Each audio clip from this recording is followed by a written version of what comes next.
ang lang musulod niya. So kung diyan ka mag-focus, makita na di jud tanan makasunod. Kay kita ng mga tawhanon, para nato ato magbibita kag dili ang ato ang ginikanan. Kita kag dili atong mga igsuon. Pero kung atong duntan, kung atong kalitan, murag lahi na pud na ang isutanan.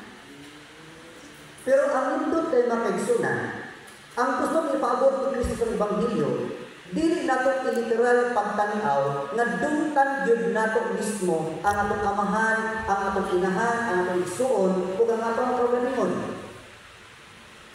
Kundi ay the word, the cause of discipleship, gustong ipakita ni Kristo ug unsa may pwede natong ibayad aron mahimbihon ang ato ang pagkadisipulo. Ato ang request kung baga ng interpretation from the word cause ang kabilihon, ato ang tanawon kung kagalingon. Unsa may bili sa akong kagalingon aron mahimo na akong ibayad diha sa akong pagkatinuod na disipulo ni Kristo. Aron ma-address ato ang giingon kanina nga tinuod bang gyud ay nga dungtan ato ang ginikanan ato igsuon o kagalingon aron lang musulod niya. So tubagon nato nang mao parokanahan. Una, ang punto sa word na the cause of discipleship mga kaigsunan, ako mabasa particularly dinhi sa account ni St. Luke chapter 14 verses 26 nga nag-ingon atong basahon.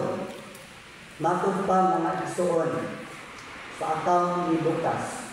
Klaro ug tataw ang pagtulunan.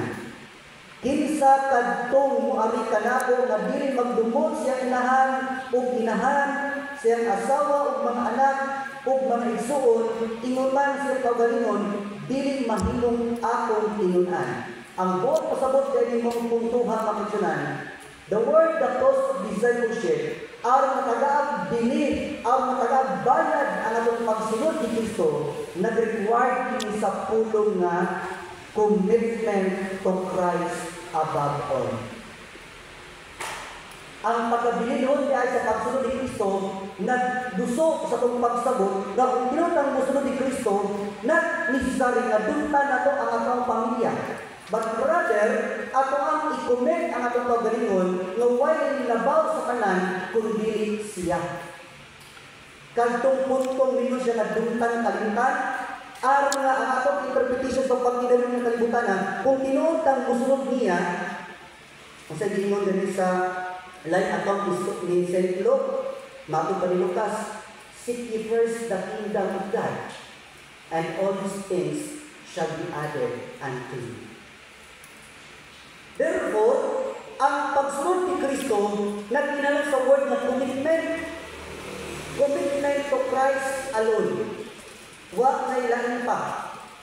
Kay kung ato nadungog ang atong unang pagtulunan, dito i-describe nga kung sa diin ang Ginoo sa Old Testament, anaa ba yun ang itawag na ito pagkabubuhan, pagkasiluso, or silusa. Mga sa Old Testament, di pasay ito nga ang maong mga disipulo ni Kristo sa New Testament, himong tungtunganan ang Old Testament nga nakagli ilang pagpumig sa kaugalingon no matter what.